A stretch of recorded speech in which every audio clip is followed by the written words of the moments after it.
Hello, everybody. Hello, organizers of PsychTech. Thank you very much for inviting me to participate. It's an honor to be here, a pleasure. Thank you, Deborah. I have this dream that one day I want to visit Israel. And so I'm just putting out there in the universe, maybe in a post-pandemic world that will be happening. That's one of the reasons I accepted to participate in this forum, because I really would like to expand my networks to that part of the world. We are the Chacruna Institute for Psychedelic Plant Medicines. We're based in California, Bay Area. We're standing on Ohlone territory. I'm going to talk a little bit about what Chacruna is, and then I'm going to talk a little bit about some challenges of the globalization of ayahuasca, and I will conclude with just giving a little pitch about what we're doing and how you can support us in case you like our cause, in case ayahuasca has touched your heart, or you're a lover of plant medicines, shamanism, ritual religion, and you've somehow identified with your message. So the Chacruna Institute aims to provide public education around psychedelic plant medicines. That's our main goal. And so we try to make academic knowledge more accessible to a general audience and try to make concepts that are dense and hermetic more digestible. But we're not just like vulgarizing or mainstreaming psychedelics. We're trying to create a very high standard and keep academic rigor and quality. The second objective of the Chacruna Institute for Psychedelic Plant Medicines is to create a bridge, a communication, an exchange between the world of plant medicine, shamanism, ritual, religion, ceremony, indigenous people, with the emergent field of psychedelic science and psychedelic assisted therapy. So we are our team of PhDs coming mainly from social sciences. A great number of us are anthropologists, but we also have sociologists and historians and others in our team. And we're trying to write about this phenomenon of traditional use of substances for this audience of biomedical doctors, therapists, and scientists involved in psychedelic, in the field of psychedelic science. And so we have been trying to do this bridge between North and South, between the English world speaking and the non-English world speaking, between anthropology and biomedicine.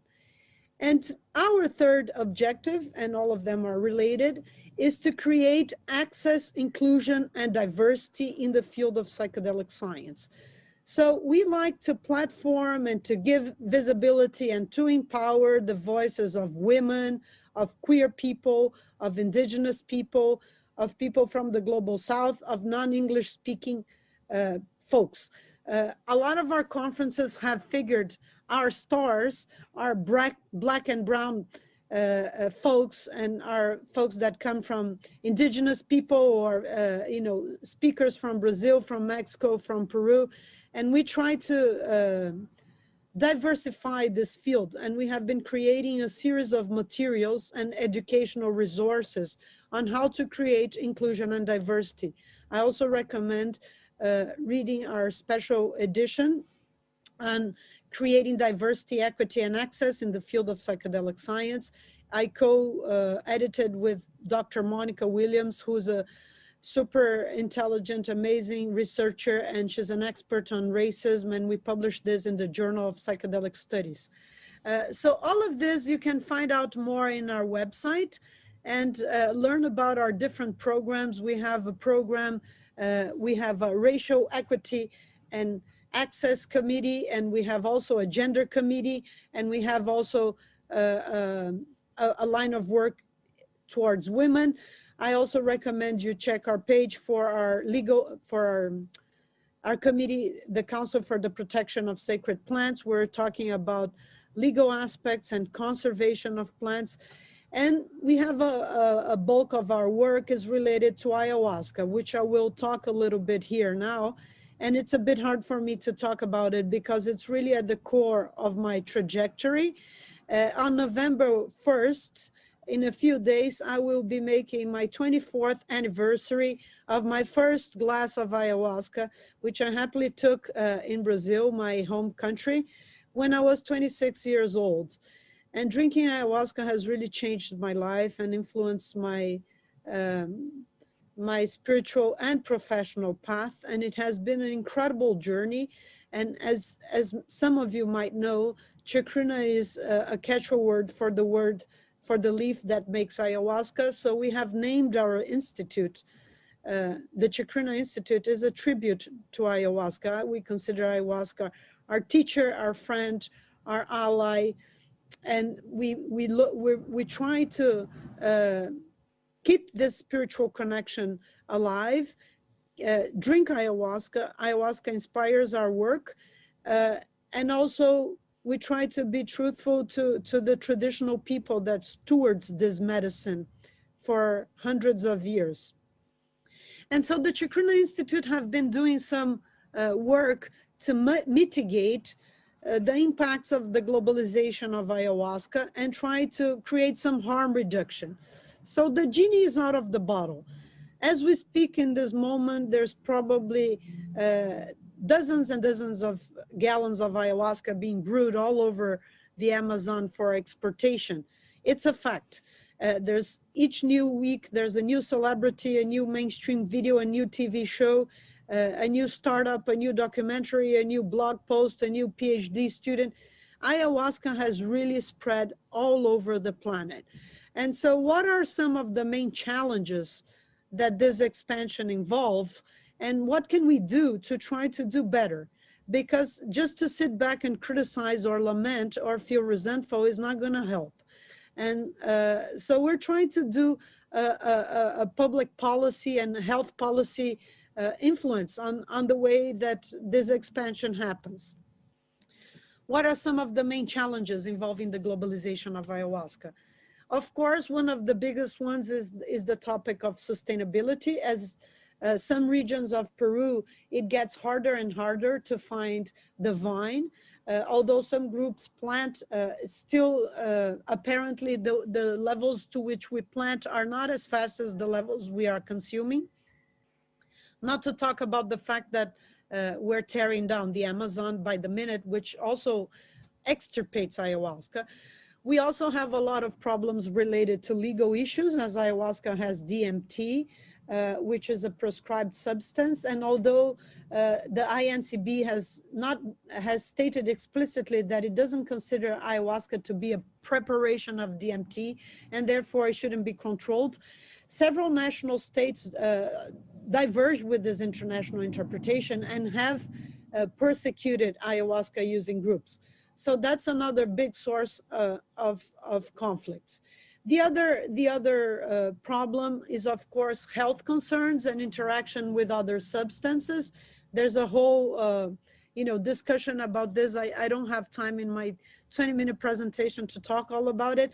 I wanted to offer this big menu and some way outs.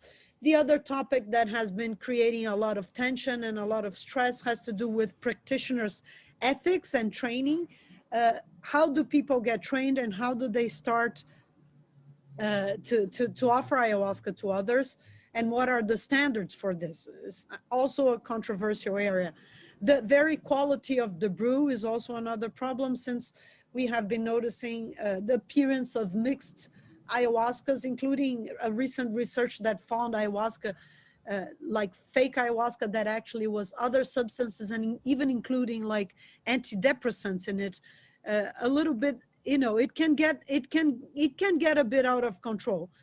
And there is all the other dimensions, which is the impacts of this in the Amazon. So the economic disparities that are being created with local communities, and the fact that a lot of these shamans that now work for retreat centers owned by foreigners end up being kind of personnel, and sometimes the cooks or the chauffeurs or the handwork but don't get equal pay, don't get recognition, are treated as a kind of token.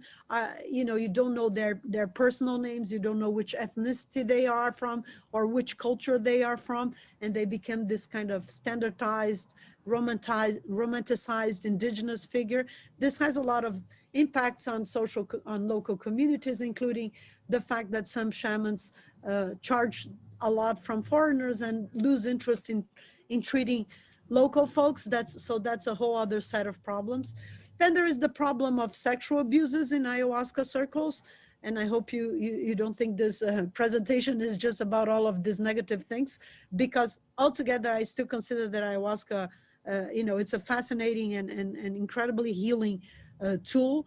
But in any case, talking about these challenges, sexual abuse, the fact that a lot of these groups are really, especially the Brazilian ayahuasca religious, can be really patriarchal and have aspects that are authoritarian and involve strict gender divisions, and women have felt constantly disregarded or dismissed.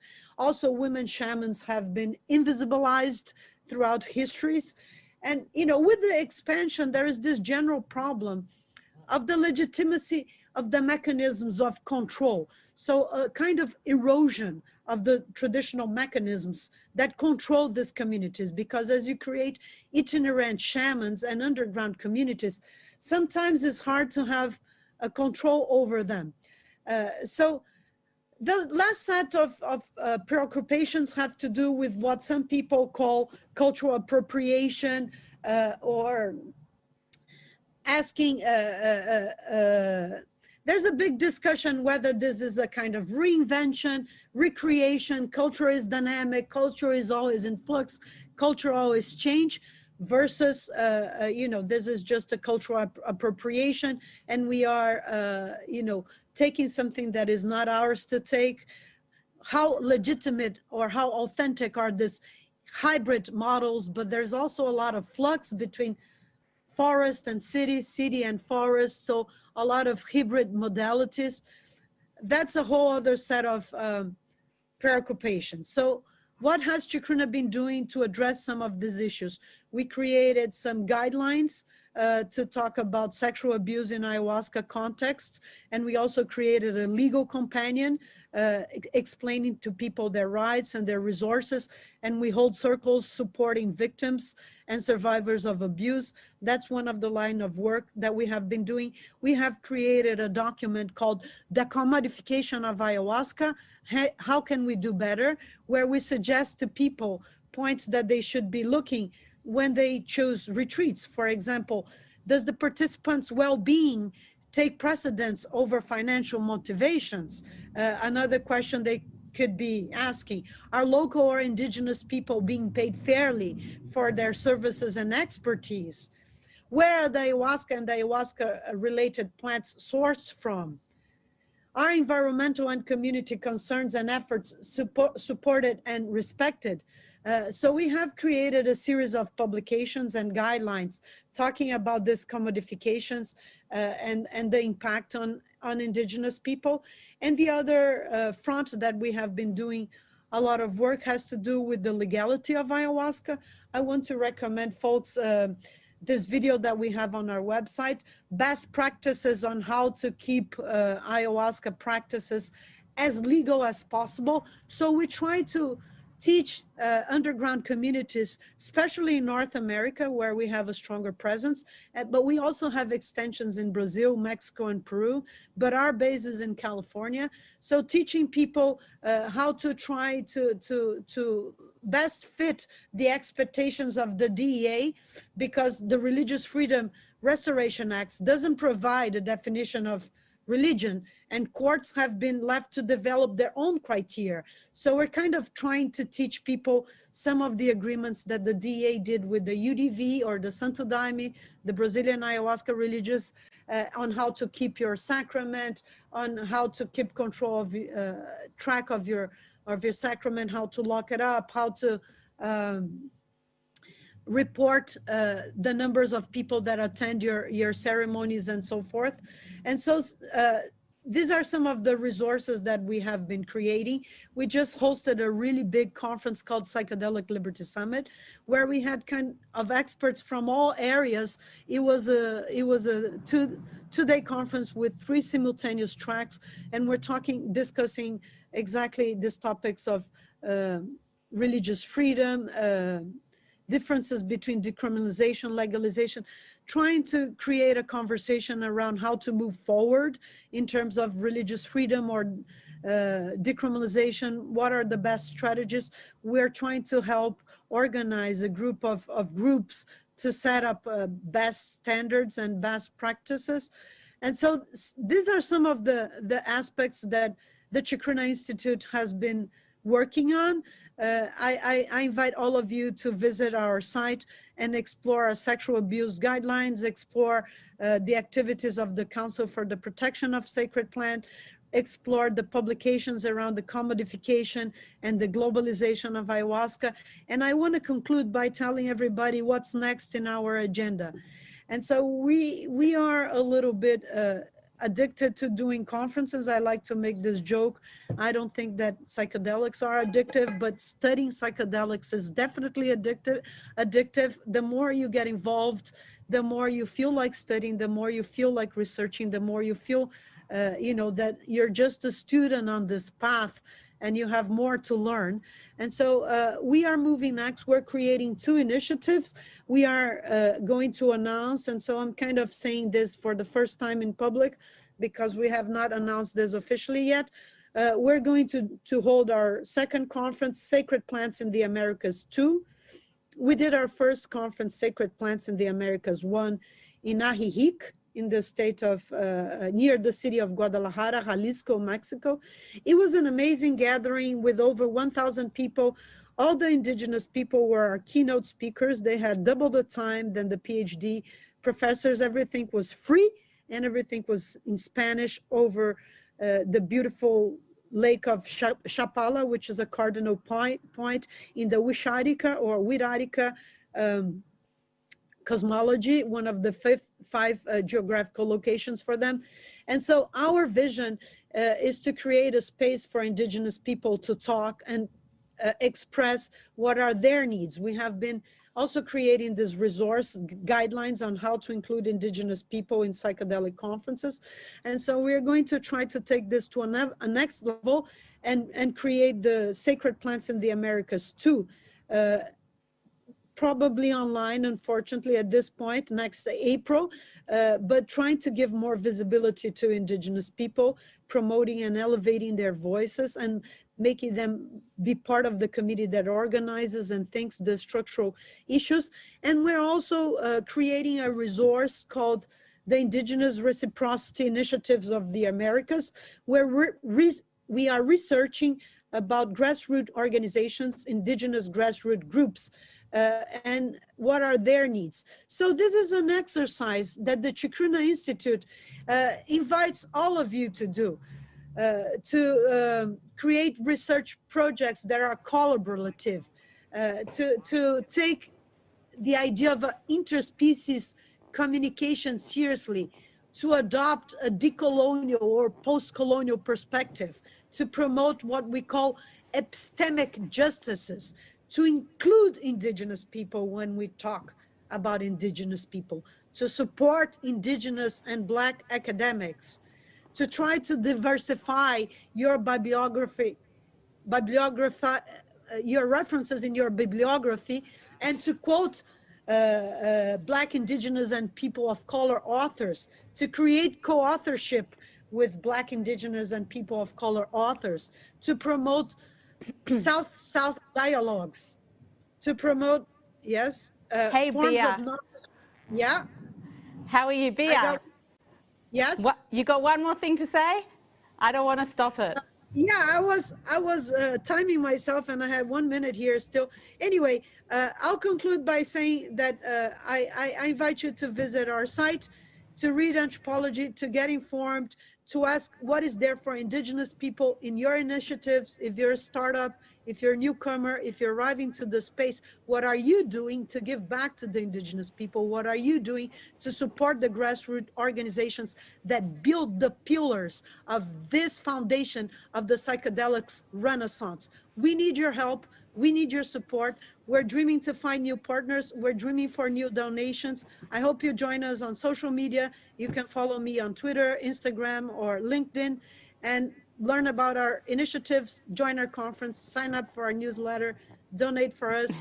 Thank you. Big hug to Israel. Thank you, Deborah. Thank you for the space. Thank you. Thanks so much, Bia. Firstly, I want to wish you happy anniversary for your ayahuasca drink. So we'll definitely celebrate that when you come to Tel Aviv. And I also wanted to just comment on, I agree, becoming a student is addictive. I am definitely a student at the beginning stages. You are definitely one of my teachers. Thank you for sharing all of your words. Everybody, go and check out Chacruna's booth at the expo. Donate to them. They're an amazing course, an amazing resource of information, and they do an incredible job. So thank you, Bia.